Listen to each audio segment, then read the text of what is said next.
السلام علیکم ورحمت الله وبرکاتو. ګرانو خوږو عزتمندو پښتنو هیلهمند یم چې روغ جوړ به راته یاستئ.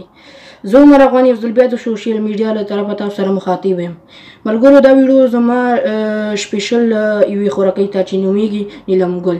ملګرو د سوشل میډیا کې ګورم چې 4 میاشتې کېږي چې میړۍ ورته طلاق ورکړی او د پلار په کور کې 4 میاشتې کېږي چې ناسته ده.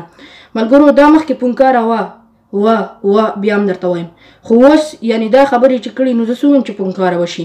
او ملګرو بله ورځ ورپسې خپل میړۍ راغلی او اینې پیروانې کړې وه، وهلې وه، ټکولې وه.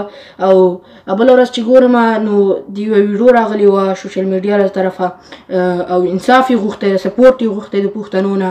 ملګرو ګوره زه به تاسو ته یوه خبره وکړم، د هر چا نه غلطي کېږي. هغې غلطي کړې خو د هغې غلطي په کمره باندې راغلې. مونږ هم غلطي، زه وایم چې ما هم ډېرې غلطیانې کړي دي، خو ما په ذهن سوچ سره او په زړه کې ما ساتلي دي. ملګرو که تاسو ورپسې ښه نشئ ویلی نو بد ورپسې هم ووایئ. ملګرو هیله کومه چې د ما دغه ویډیو ټول شیر کړئ او ټولو ته کاپي کوي پولیسو ته یې ورسوئ چې هغې پوه شي، پاکستان پولیسو ته یې ورسوئ چې هغې پوه شي او دغې سره پوره انصاف وشي، پوره د حق خبره وشي. که سبا ستا په خور باندې دغسې څه شوي وه نو ته به څه کوې؟ ته به هم د انصاف چغې وهې، ته به هم د حق چغې وهې. ملګرو ډېره بخښنه غواړم، هېڅ الفاظ را سره نشته، بس پښتنو نه دغه یوه هیله کومه چې د دې خورکۍ سره انصاف وکړئ او حق په حق خبرې وکړئ.